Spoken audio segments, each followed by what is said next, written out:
नमस्कार, मैं हूं आलोक जोशी और आप देख रहे हैं बिज अड्डा। क्रिप्टो करेंसी यानी बिटकॉइन या ऐसी दूसरी करेंसीज में पैसा लगाने वालों या पैसा लगाने की इच्छा रखने वाले जो लोग भारत में हैं उनके लिए एक तरह की खुशखबरी आ रही हैं। खुशखबरियां एक नहीं, एक से ज़्यादा हैं। एक, अगर आप इस क्रिप्टो करेंसी कारोबार को बिल्कुल नहीं समझते हैं और काफ़ी दिनों से परेशान थे कि क्या करें क्या न करें, कैसे पैसा लगाएं, जो लगाएं कहीं पकड़े तो नहीं जाएंगे, सरकार कल को इसको इलीगल करार देगी, बैन कर देगी, तब हमारे पैसे का क्या होगा, तो आपके लिए फिर राहत की सांस लेने का वक्त आ गया है। सरकार की तरफ से अब इस बात के इशारे आने लगे हैं कि सरकार क्रिप्टो करेंसीज को बैन नहीं करेगी, शायद रेगुलेट करेगी। और दूसरा, बिना क्रिप्टो करेंसी की मकड़ जाल में उलझे, बिना उस भूल भुलैया में घुसे आप क्रिप्टो के एसेट्स में पैसा लगा सकते हैं। इसके लिए इन्वेस्को म्यूचुअल फंड के एक फंड ऑफ फंड को, जिसको सेबी के पास उन्होंने अर्जी डाली थी, इनका फंड का नाम है इन्वेस्को म्यूचुअल फंड ने जो फंड बनाया है इसको ब्लॉकचेन फीडर फंड कह रहे हैं। Invesco coin shares global blockchain ETF fund of fund, यानी ये फंड उन फंड्स में पैसा लगाएगा भारत के बाहर जो ब्लॉकचेन टेक्नोलॉजी में या क्रिप्टो करेंसीज में पैसा लगाते हैं। तो ये सेबी की इजाज़त मिल गई है इन्वेस्को को और अब वो ये फंड लॉन्च करेगा, तो आप सीधे रास्ते से पैसा लगा सकते हैं। ये हो सकता है कि किसी एक करेंसी में बड़े भारी उछाल की उम्मीद आप कर रहे थे, वो ना हो, लेकिन एक आपको रास्ता मिल गया है। और इस रास्ते में ये भी लाभ था कि आपको अगर ये डर था कि कल को जो क्रिप्टो करेंसी में पैसा लगाने वाले हैं उनके खिलाफ कोई कार्रवाई हो गई तो क्या होगा, तो इसमें क्योंकि सेबी की इजाज़त से यह फंड खुला है, आप अगर इसमें पैसा लगाते हैं तो आपके खिलाफ किसी तरह की कोई कार्रवाई होने का डर नहीं है। लेकिन अगर आप इस फंड के रास्ते से नहीं जाते हैं, आपने इसके अलावा भी पैसा लगा रखा है, तो अब ऐसे आसार दिख रहे हैं कि आपके खिलाफ किसी तरह की कार्रवाई नहीं होगी, क्योंकि पार्लियामेंट की वित्त मंत्रालय की वित्तीय मामलों की स्थायी समिति, संसद की स्थायी समिति, स्टैंडिंग कमेटी जिसको कहते हैं, वो बैठी और उसने विचार किया।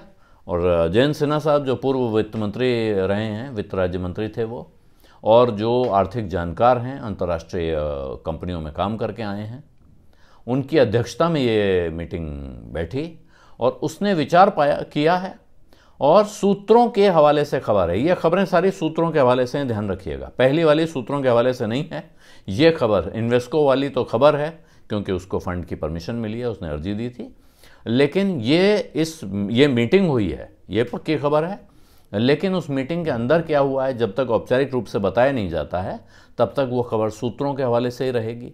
सूत्रों का कहना है कि वहाँ यह तय हुआ है कि साहब ब्लॉकचेन के कारोबार को बैन नहीं किया जा सकता है, लेकिन इसको रेगुलेट करने की ज़रूरत है। तो रेगुलेट करने में मुझे नहीं लगता है कि किसी को भी समस्या थी जो लोग इस कारोबार से जुड़े हैं, बल्कि बाकायदा ब्लॉकचेन इंडस्ट्री की तरफ से एक बड़ा विज्ञापन देकर कहा गया था कि साहब एक ट्रांसपेरेंट रेगुलेटेड एनवायरनमेंट अब देश में होना चाहिए इसके लिए। तो वहाँ तो लड्डू बंट रहे होंगे पक्के तौर पे इस खबर से। पार्लियामेंट की इस स्टैंडिंग कमेटी की बैठक के पहले प्रधानमंत्री नरेंद्र मोदी ने एक बैठक की और उस बैठक की अध्यक्षता की। उसमें फ्यूचर ऑफ क्रिप्टो करेंसीज पे चर्चा की गई। और कब चर्चा की गई, जब ये चर्चा गर्म है, जब ये चिंता बहुत ज़ोर शोर से जताई जा रही है कि इस देश में तमाम लोग इसमें पैसा लगा रहे हैं, यहाँ पोंजी स्कीम हो सकती है, धोखाधड़ी हो सकती है, लोगों का पैसा डूब सकता है।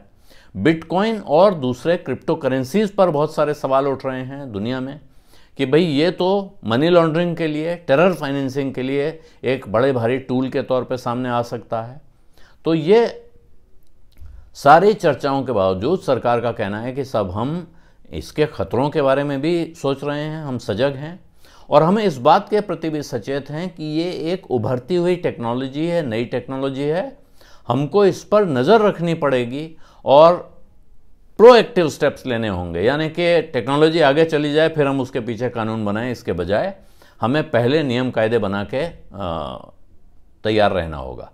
हम ये कह नहीं सकते हैं कि कितना सही वक्त है तैयार रहने के लिए, क्योंकि अगर देश में जो उस इंडस्ट्री की बात मानी जाए, उनका कहना है कि करोड़ों लोगों के पास, और अनौपचारिक तौर पे वो कहते हैं 10 करोड़ लोगों के पास 6 लाख करोड़ रुपए के क्रिप्टो एसेट्स हैं। यानी 6 लाख करोड़ रुपया लगा हुआ है इसमें।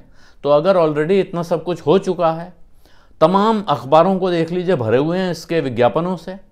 जो अपने को बिजनेस चैनल कहते हैं, ऐसे टेलीविज़न चैनल आपको लगातार क्रिप्टो के कार्यक्रम दिखा रहे हैं, क्रिप्टो के विज्ञापन दिखा रहे हैं। बड़ी बड़ी जो समिट कहलाती हैं, जिनको कहा तो समिट और कॉन्फ्रेंस जाता है, उनको स्पॉन्सर करने वाली कंपनियों की सूची देखिए तो अब उसमें आपको ये क्रिप्टो करेंसी चलाने वाली कंपनियां, इनके एक्सचेंजेस बड़ी संख्या में दिख रहे हैं। इसका अर्थ है कि ये सब दबाव बनाने की कोशिश लगातार कर रहे हैं, माहौल बनाने की कोशिश कर रहे हैं। और प्रधानमंत्री ने खुद ऐसी एक बैठक की अध्यक्षता की। इसका अर्थ है कि वो अपने काम में काफ़ी हद तक सफल हो चुके हैं। आज जहां इस चीज़ का बड़ा बारीक विश्लेषण किया गया है, वो ज़्यादातर दक्षिणपंथी पोर्टल और साइट हैं, जहां बताया गया है कि ये क्या विषय है और इसको आपको क्यों गहराई से समझना चाहिए। इसका अर्थ यह है कि माहौल बनाने की जो कोशिश कर रहे थे उसमें वो कामयाब हो रहे हैं। जिन लोगों का पैसा क्रिप्टो में लगा हुआ है उनके लिए अच्छी खबर है। इसका मतलब है कि हवा उनके पक्ष में बह रही है। हो सकता है कि अभी तुरंत खुलेआम ये बिज़नेस खोला न जाए, लेकिन रेगुलेशन की तैयारी हो रही है। रिजर्व बैंक पहले कह चुका है कि साहब हम बिल्कुल जागृत हैं और हमने इस विषय पर अपनी सिफारिशें सरकार को सौंप दी हैं। अब अगर पार्लियामेंट की ये स्टैंडिंग कमेटी, जैसा सूत्रों का कहना है कि वो भी इसी राय की है, और उसके अंदर ये भी सूत्रों ने बताया कि उसके अंदर एक बड़े विशेषज्ञ जो आर्थिक विषयों के, मैनेजमेंट के जानकार हैं, उस कमेटी में के सामने आए थे। उस कमेटी के सामने ब्लॉकचेन इंडस्ट्री यानी क्रिप्टो करेंसी के पूरे कारोबार के लोग भी आए थे। यहाँ मैं आपको बता दूं, ब्लॉकचेन एक टेक्नोलॉजी है जिसमें क्रिप्टो करेंसी के अलावा भी बहुत कुछ होता है। क्रिप्टो करेंसी उसका एक छोटा हिस्सा है, लेकिन क्रिप्टो करेंसी कारोबार के लोगों ने भी इस कमेटी की मीटिंग में हिस्सा लिया। उनकी भी पेशी हुई, उनकी बात सुनी गई और विशेषज्ञों की बात भी सुनी गई। वहाँ एक बड़े विशेषज्ञ ने कहा कि साहब ये तो इन्वेस्टर के लिए लोकतांत्रिक ऑप्शन है, उसका एक विकल्प है। तो अगर आप इस रास्ते को बंद करते हैं तो एक तरह से आप उसके लोकतांत्रिक अधिकार का हनन कर रहे हैं। अब ये तर्क जुआ खेलने के बारे में भी दिया जा सकता है और ये तर्क और भी बहुत सारी चीज़ों के पक्ष में दिया जा सकता है। इसलिए इस तर्क को कितना आपको मानना है, कितना उस कमेटी को मानना है, ये वो जाने।